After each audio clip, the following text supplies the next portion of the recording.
Good evening. My name is Terrence Hoy. Welcome to the Board of Fire Commissioners, Newcastle Fire District Number 1. Tonight is a work session. We're going to discuss the modernization and consolidation of the fire operations project. Today is Tuesday, June 28th. It's approximately 6:30, and we're located at 491 King Street in Chappaqua.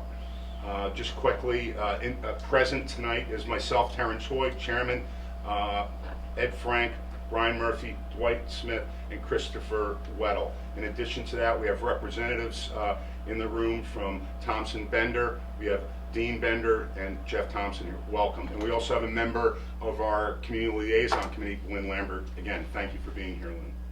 I will call the meeting to order at this time. Commissioner Murphy, would you please with the Pledge of Allegiance?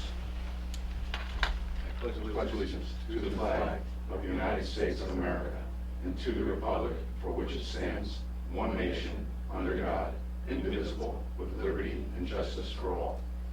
A moment of silence for your own intentions, please. Thank you.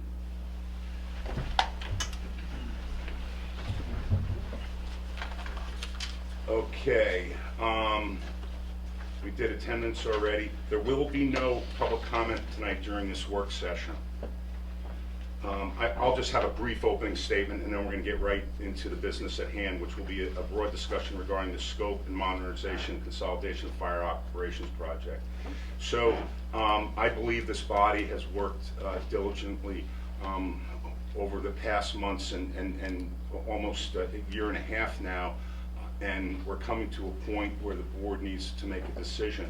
We've had several work sessions regarding this issue. We've worked very closely with the professionals that we've hired, including our architect, our site planner and landscape architect, and our legal counsel. Back in January, we kind of halted the project because we recognized that due to COVID, we couldn't communicate properly and have effective meetings. We needed more time and other factors. And then, of course, and I just want to remind the residents of the fire district that there were unforeseen things that happened not only nationally but around the world that drastically affected, let's just say, moving forward at a cost that we had discussed back in December of 2021. So here we are today, recognizing that there's been various factors that have influenced the project.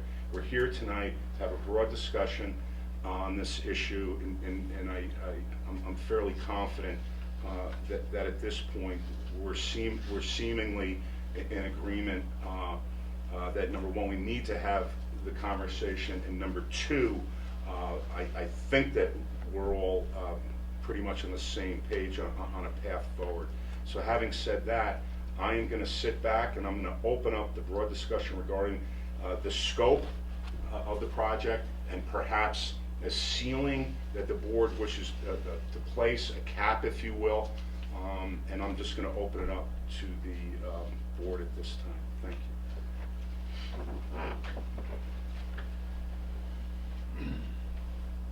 you.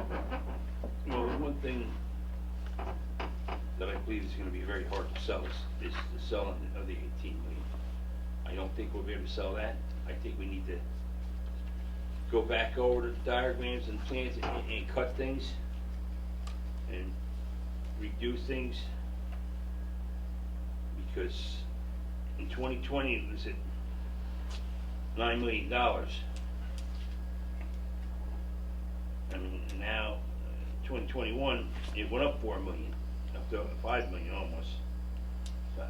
It's just too high of a cost, I think. I don't think we need to do a lot of the remodeling in with the construction. I think there's things that are in the new building that we could do, not right now, but at a little later date we could do. Maybe find other places to put them.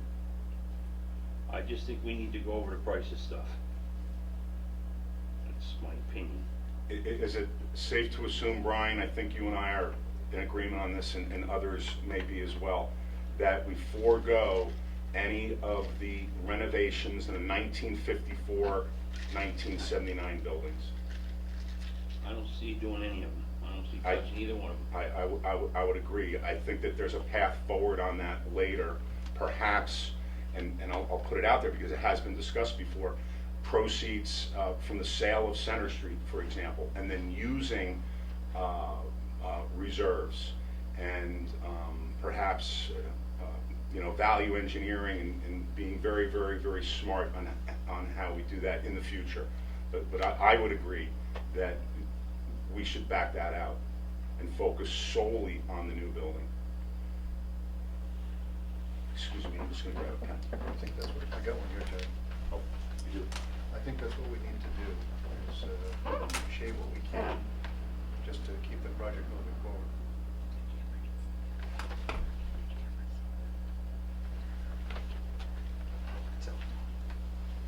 Ed, what do you think? I'm going to agree. I think, we discussed this before, and it makes sense to me what Brian is saying. I agree, that's the route we should take. I should have mentioned earlier, I did have a conversation with the architect early yesterday, and he agreed that we should have this conversation first, and then once we kind of have the idea and direction that we would like to go, then he can re-estimate the cost of the project. As you know, and just to remind the residents again, I think it's most important that the residents know this. We did have a solid estimate for the new building, outfitting it with all the functional requirements, and it also included the renovation of the 1954-1979 building. That estimate was, $16,900,000, but since inflation, cost of goods and material and interest rates, that number, it's gone up by, Robin, help me out, perhaps as much as $1 million already. Yes, I haven't reached out lately to see the escalated interest rate projection, but it's definitely a rising cost. I think in April or May, it had already gone up 800,000. Yeah, so in any case, I just wanted to mention, I did have that conversation with the architect. He believes that after this meeting, he can, in short order, re-estimate the entire job once we focus on exactly what we want to build. Chris, do you have anything?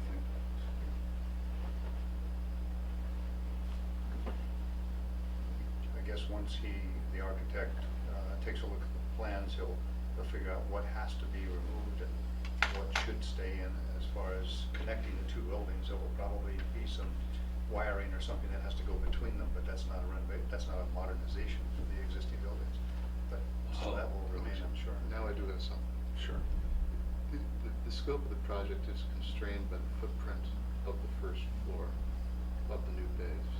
That size is what that size is. That size will not change. Correct. We're adding about 13 million square feet if we add on the second floor. 13,000. 13,000, Yeah. sorry. Excuse me, that would be a lot of Gotta be square a lot of feet. space. I don't think that would pass. You know, No something matter else what we did. calculated. Yeah, so we're going, or actually, it's a little more, maybe we're going from 13 and change to 29. But that first, if we are saying the priority is the safety of the firefighters, as well as the response time for the district, I don't see anywhere to cut on that first floor addition. I just don't. I don't see anything on the first floor. No, No. I don't see anything. That's it. The first floor is based on needs and requirements and things that we're obligated to do now, or as you said yesterday. Yeah, I don't see anything being cut on the first floor. So the only remaining places to cut is this building, the 79 building, and the second floor of an addition. Well, it'll be the 54 and 79 building. Yeah, this building and the 79, correct. I mean, it seems, but again, I've expressed, I believe that our taxpayers are being foolish. Or not foolish, penny-wise, pound foolish, in saying, don't do this, don't do that, do it at a later time, do it, chip away at it piecemeal, just because if we only built the first floor and someday then had a need for the second floor, which we will, if we get rid of Center Street, we will need that space. Absolutely. You know, why would you start from scratch and bring in contractors in 5 years to build a second? I mean, we can construct the first floor, so we could take the weight of the second floor. That's not what, what we're But- suggesting, I believe. But in any event, you would wanna run those pipes, you'd wanna run those 100%. electrics, you'd wanna run that infrastructure while the walls were exposed. So I think that leaves us with the first floor of the addition and the second floor of the addition built. And so the remaining question is, how much and to what extent do you build out the second floor? And I mean, it seems to me in the 2020 design, you can build the walls, you don't have to buy the tables, you don't have to buy the chairs, you don't have to buy the new oven. You can just build out the walls and run the cabling, so we have a modern infrastructure. I mean, that computer in there is not even hooked up to the internet, for Pete's sake. I mean, so you would just at least have some functioning working space. Beyond that, I don't know what you could cut. Well, and so I think what I hear that we're in agreement. Can I just ask Joe to, Joe's here? Joe? Oh, different Joe.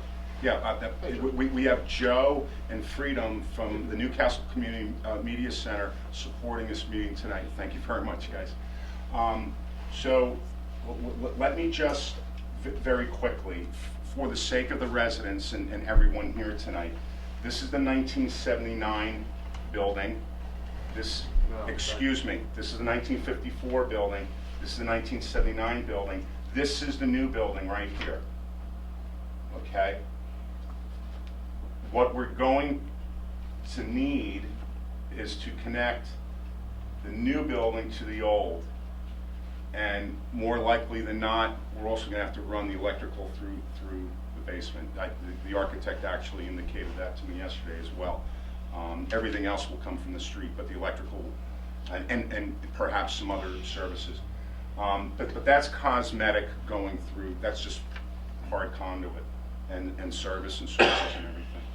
So we were just talking about, and I think we're all in agreement on the first floor, all of this first floor new building are absolute needs and requirements. There's no doubt, the board here agrees. These are all firematic requirements. In addition, there's an elevator here, would be a hydraulic elevator, that would then convert the building to being an ADA, well, with respect to the elevator.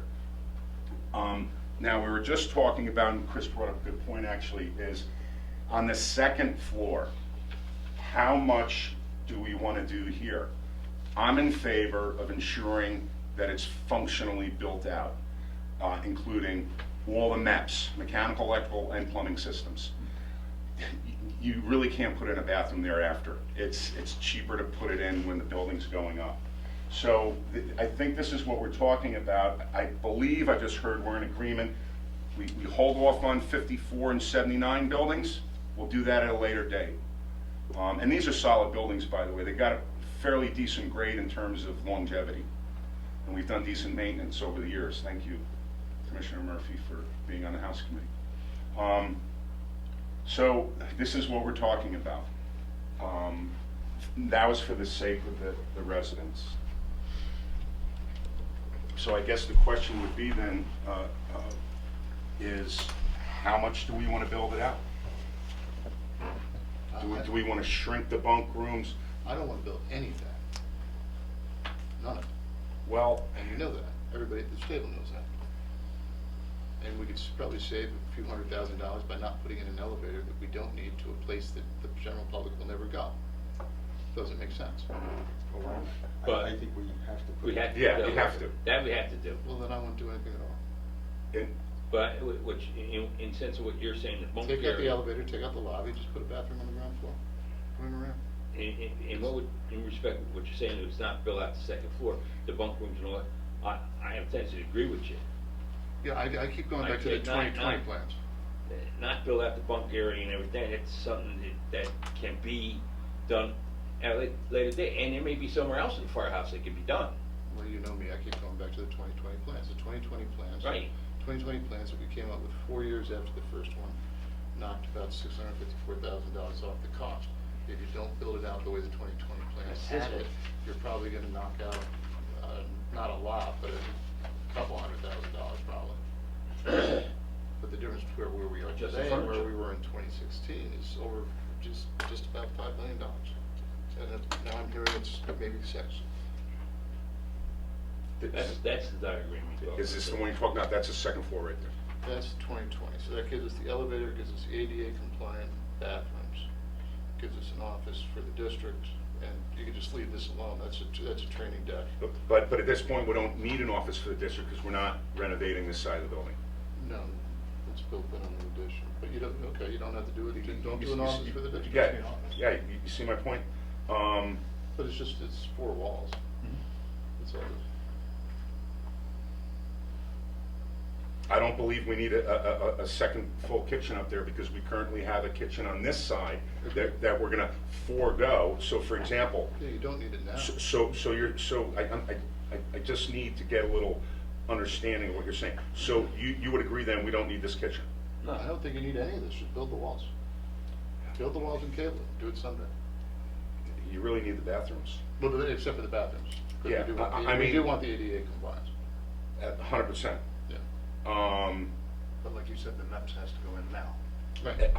We've gotta run everything. I agree. Yeah, everything's gotta be run. Everything's gotta be run. So if and when we do decide to start throwing up walls, putting in a bunk room, putting a little day, whatever the case is, it can easily be done. It's not One renovation. reason why we have to do everything is we have to sprinkle the building. Yes. That's true. Right? So with sprinkles in the building, we have to have heat up there, so we are gonna have to do everything. And there's room to play with. If you look at our capital reserves and you pull out trucks, because I don't want to touch trucks, you're still about $1.9 million in cash. And to the extent the department is operating out of an addition, which is modern, the maintenance costs, the wear and tear on these structures presumably will go, as long as bricks don't keep falling out the building, is going to go down. And it should be more efficient to heat, to cool, et cetera, et cetera, et cetera. So, I mean, I wouldn't save too much of the buildings reserve there. And I would never factor it into our cost calculations, but if Center Street's, I mean, I haven't seen a recent appraisal, the last one I saw, I think it was about 1.39, but there's money there. Well, we don't know what, I wouldn't even speculate what Center Street Yeah, yeah. would be. I think it's a wee bit I- lower than that, and quite frankly, I don't think we should bring that up here in session. That's something that, I think it may be a wee bit higher nowadays. I would hope so. I'd want to get the greatest value for the taxpayer. So. Well, that's a conversation for a different time. So, it sounds to me like this board may have a consensus on a way forward. Yeah. I think so. Sounds good. We need an ADA compliant building. We need all the MEPs installed, mechanical, electrical, and plumbing systems for the second floor. So if and when, and we just need to consider, for example, I can't quite, I'm just trying to figure this out. Are there shower stalls in there? I just can't No, see, there are not. forgive me. Okay, all right, I did, so they're just the, all right, so, But that's, and I'm sorry to interrupt, that feels kind of easy. If we have an ADA compliant up there, we don't have to worry about, well, I guess we have to worry about, but we can put showers anywhere. There had been talk once upon it, but I'm getting ahead of it, but, you know. Well, there are showers on the first floor. A shower. No, no, the just decon. decon area. Right, and there's 2 showers. Oh, in that's there. true, yeah, Yes. of course. So I mean, On the those, addition, yeah. there's, You're right. you got 2 showers. You Yes. get showers there.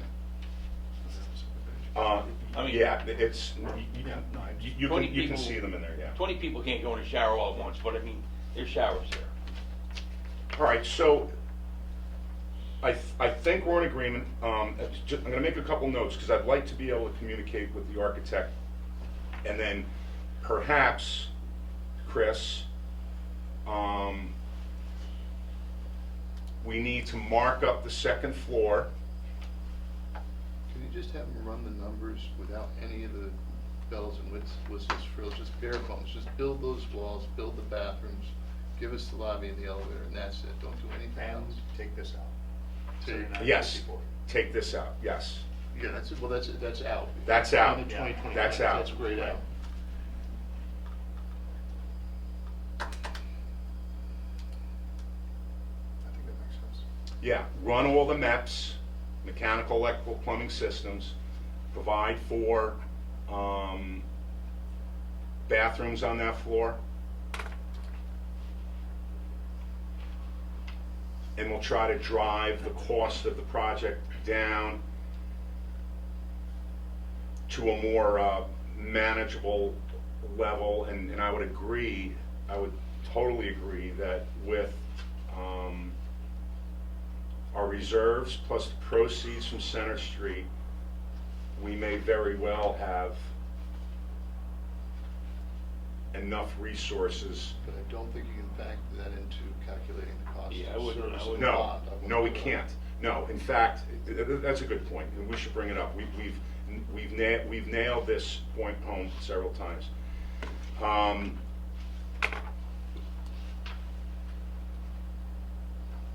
Any future sale of Center Street is after the fact, and we cannot in any way factor that in because it has not happened yet. So that's a good point. It cannot happen until we have more space up Correct, there. correct. Yeah, one thing has to happen first. So they're almost totally unrelated. Not almost, I think they're totally unrelated. One has nothing to do with the other. So, what's the board's pleasure at this point? I would ask Bob Mitchell to run the numbers with the first floor addition untouched, the second floor with the walls built but nothing else, the lobby and the elevator. No, but when you say nothing else, I really I'm think. sorry, bathrooms. I Bathroom. keep We- forgetting we- the bathrooms. No, yeah. yeah, include the bathrooms. And we need to figure. And maybe just finish that hallway, but that's it. We don't have to do anything else. Exclude that kitchen. Well, Build the wall, but don't put anything in it. so exclude the larger kitchen, but do we want to run the necessary MEPs to the corner where they suggested, Yeah. where they may want a mini kitchen in the future? Well, run it. Okay, run got it. I would run gas and electric, but actually, can I see the 22? Sure. What's our 22? One of these rooms is a mechanical room. Maybe that one? Like the elevator? Yeah, I think this was maybe a mechanical room. I don't know if you've seen the Yeah. mechanical Yeah, I room. think that is. But have you seen the mechanical room? No one on the second floor. No, I haven't seen it. Their whole infrastructure runs out of there. All their internet, all their wiring, all their cable, all their comms, everything runs out of there, and that's a big, huge space to work in. So they can just set that up, and then it's just sort of plug and go, I think. Yeah, that makes sense. All right, good. But you're in favor of the elevator, including the elevator? Well, we have to have it. That's, Yeah, have it. yeah, that's literally part of the design. Yeah, it doesn't make sense not to do it. Yeah. Forgetting ADA, I kind of like the idea of it being a training room. Well, listen, I think that perhaps in the future, maybe even in the coming months, that this board may want to consider, will this body permit or allow or consider allowing this space to be used by the public? It's a tough road to go down. I know that. You have to have insurance, you have to have a facilities manager, you have to someone to manage the whole process. I just think it's something that we should just keep in the back of our mind, should it come up again. I know that the CLC did bring up that point.